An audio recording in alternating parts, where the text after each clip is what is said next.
there's no money in MMA. Let's get into it. I think Conor got too much money, and I say this again. I think that was the design for keeping MMA fighters at low pay. Because think about it, training MMA is way harder than training boxing. Definitely. It is like on your body physically. 100%. But sure. The technique and stuff of boxing is totally different. Way different. Yeah. But I think that was the design. Cause look how much money Conor got. I don't think he'd come back. If I had that much money, think about it. Would you? Fuck no, I wouldn't fight. No way. Think about it. I'm sailing off. I'm out. You know what I mean? Like, and what does he have to prove? He's done so much in the sport. Became the first two-time, headline some of the biggest pay-per-views. A real question: if you got paid $20 million a fight, how many fights would you do? Like, say, okay, I'm Dana White. Yep. You're getting $20 million a fight, and I'm gonna tell you, all right, I want to sign you to a multi-fight contract. How many fights you want? I'm finna sign this contract. My bills. My whole pro career, I was behind on my bills. I went from working a nuclear construction job to working a local construction job. Really inconsistent hours, really inconsistent work. I had a truck that I took so much pride in, and I was so far behind on my bills. They repossessed my truck before my UFC debut. I was so far behind on my mortgage that I had to file for a partial claim where they take those missed payments and put them on the back end of your mortgage. And I'm sitting here like dying for my opportunity to get in there and change something. It's moments like that where you want to walk away. It's moments like that where you want to give up. When I say there's no money in MMA, like, bro, there for sure is money to be made in MMA, but it's kind of like as dystopian as it gets, bro. Like, I mean, think about it. Who do you think is making the most in the UFC? Who do you think is getting screwed over? You feel me? Like, it's crazy because I feel like it doesn't take a genius to understand that, like, yeah, it's such a big question to see why is Dana White, a multimillionaire, damn near billionaire, people that are supposed to be in a big league of the biggest league in the world of fighting, like you have supposedly people on that roster that are literally scraping for pennies and can't even afford rent, can barely afford rent in like a small shitty apartment. And the thing is yes, I know that life is very expensive. Yes, of course, who doesn't want to get rich, right? But like a lot of these fighters, I believe, aren't even asking that right now. Like some of them are just asking for just somewhat of a livable wage. So then again, I believe it's a win-win situation if fighters do get paid more. I know some people will disagree with that, but my whole take on it is like that if you're able to just pay these fighters a little bit more, like I believe you might be able to just get a little bit more out of them. And how? Because they're getting paid a little bit more. Maybe they're not just as stressed so much financially to cover ends meet.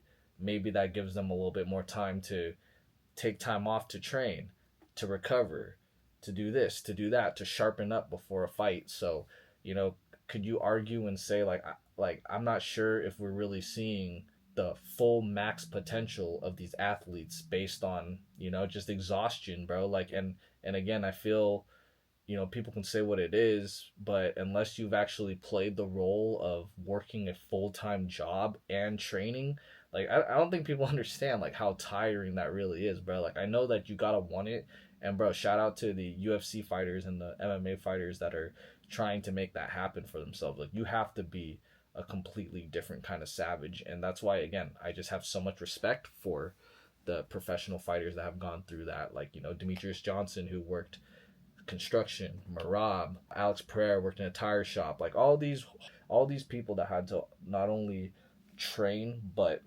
work a normal job to support that. And you literally have to be built different. Again, it's not for everybody. That's why I have a lot of respect for these people, because you have to be like, dude, you're just gonna be tired all the time, bro. Like, you're gonna be tired as even as an MMA hobbyist, man. Like, I'm just speaking from my own experience, but it's like, dude, working and then, trying to make it to the gym and then trying to balance all these, like, bro, it is tough. The love of the community.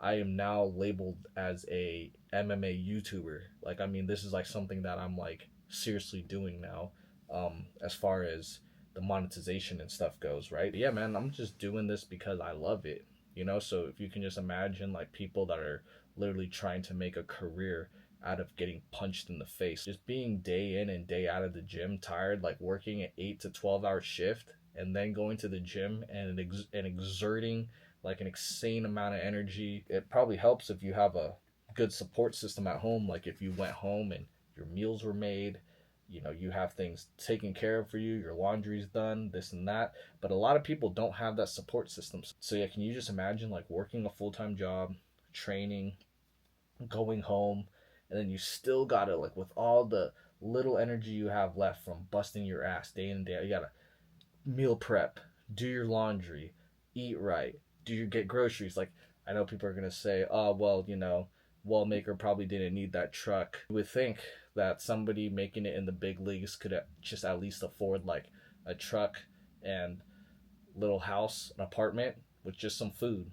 It'd be different if this is all amateurs, but we're talking about supposedly the big leagues, the best organization in the world to fight for. I never dreamed of being a champion. You ask somebody right now, a young prospect, he makes it to the UFC, he's working a 40-hour-week job. They call him, hey, you want to come fight in Las Vegas at Apex Center? You know what he's going to do? Absolutely.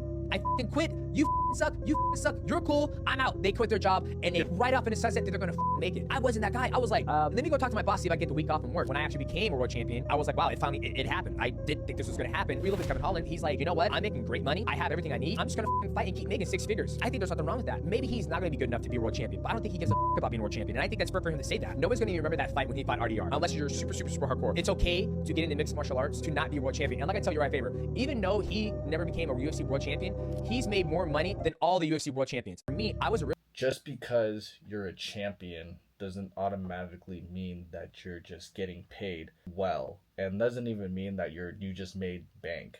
You know, of course, like, we would love to believe that. There's a lot of people out there that have been more marketable and never have won a championship belt. Nate Diaz, again, Uriah Faber, like, these people that made more money, he said, again, more money than most champions. They've never touched a championship belt, but they're cashing in because they got fans. They got people that want to watch their fights. They got eyeballs on them. They found their own like little pathway to go to in the MMA world.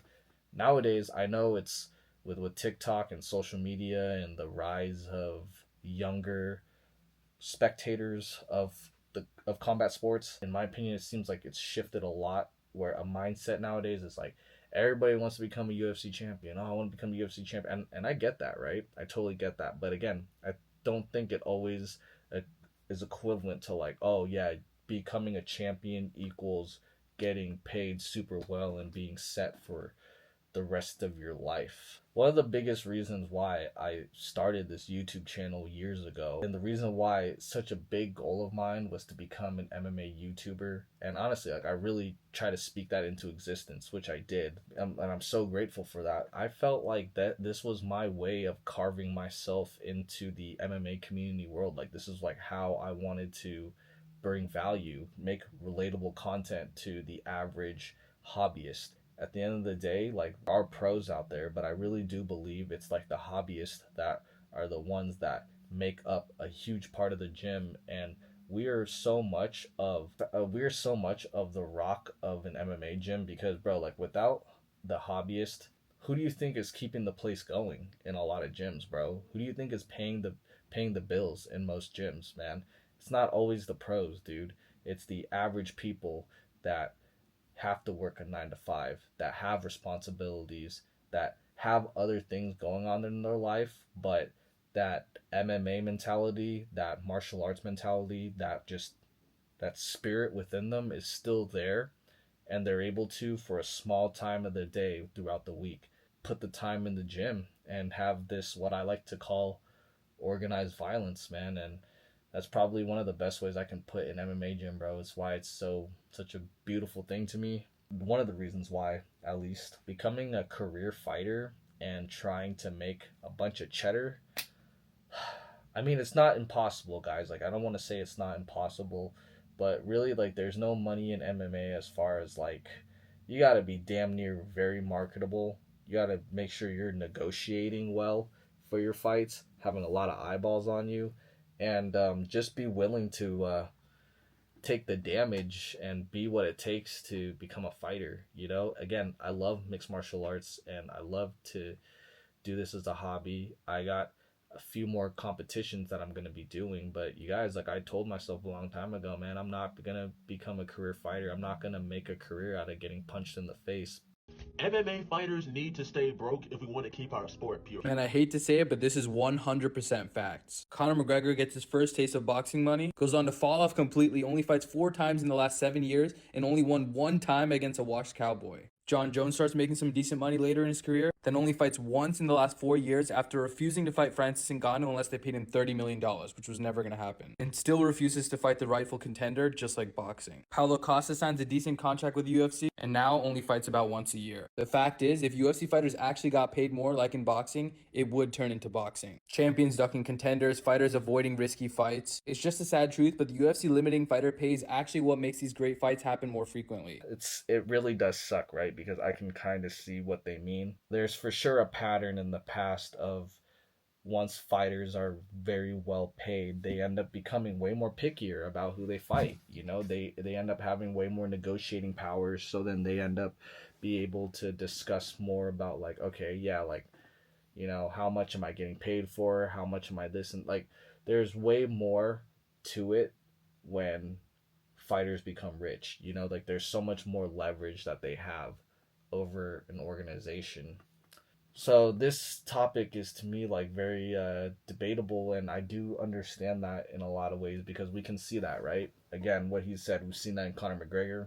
We've seen that in a lot of famous MMA fighters that just made their bread. And we especially see that in the boxing community, bro. Like, I for sure be seeing that with the Floyd Mayweather fights and a few other higher level boxers that duck each other and trying to keep their perfect record and refuse to fight unless they're getting paid like an absurd amount of money. I forgot what it was. I think like Canelo wouldn't want to fight that guy unless he was paid like something like insane, right? Well over like 100 mil type of more money. Hey bro, more money than I ever seen in my damn life. Fact that like, again, yeah, once these fighters get rich, you're right, some of them do ask for just an absurd amount of money with all these kind of rule sets with this and that. Like they just get to be so picky. Some of them, we kind of only see them fighting once a year, and maybe that's just to kind of milk their name and kind of get as much money per fight. I mean, and honestly, that's just pretty smart. Like, I'm not going to hate on that. You feel me? Like, if you worked really hard to the point where now you have, like, a decent following, you can make, like, a decent amount per fight. Like, bro, that's just what some people are riding on. You know, again, kind of what Demetrius Johnson said. I'm pretty sure that's probably what Kevin Holland's riding on. You know, like, he probably doesn't care about being champion, but if he fights like once a year, gets paid like a 6-figure check for it, bro. I don't know about the guy's personal life, but I figured like if you keep your expenses rather low, you're not out here like spending money like crazy. But again, is that happening to most fighters in the UFC? Are most fighters, even the low tier fighters, are they in a Kevin Holland type situation? Most likely not, man. These low tier fighters are getting paid like 10 G's, 20 G's a fight. You know, and imagine you only fight like once or twice a year with all your other expenses that come with MMA. Like, bro, getting fit is not cheap. I don't know where you guys live, man, but I live in America, bro. Groceries are expensive. Even the simple things are starting to get expensive, man. I swear to God. I can't even imagine how if you fight once or twice a year on a low tier like that of 10 to 20K, like, how are you going to even make enough to, like, no, you can't. You can't. So you're forced to have a job. Again, this is a debatable topic because now, are some of these fighters more hungry because they're literally hungry, they're starving, they're broke as so is that the incentive for them to fight better? I don't know. Again, it's hard to tell. Anyways, I'm just going to conclude it with this. I do think that there is a lot of unresolved issues in the UFC and in combat sports when it comes to fighter pay. Now, is there money in MMA? Of course there's money in MMA, but I just think where it's being distributed and how, again, I don't make the rules to the game. I'm just trying to play by them to my advantage. But can you imagine, like, we literally live in a world where talking about MMA and being a reporter about MMA makes more money than the actual people keeping the sport alive for you to talk about. Like, that's just ridiculous to think about, right? And these reporters, like MMA Guru and all, they're making so much more than the average low tier fighter. So again, we just got to think about that. Anyways, let me know in the comments what you think about this topic. Do you think that fighter pay should be kept low, Or do you think UFC fighters, professional fighters, deserve to get paid more? I think that the next 10 years of MMA is going to be very interesting as these debatable topics become more and more to the surface. I'm out of here for the day.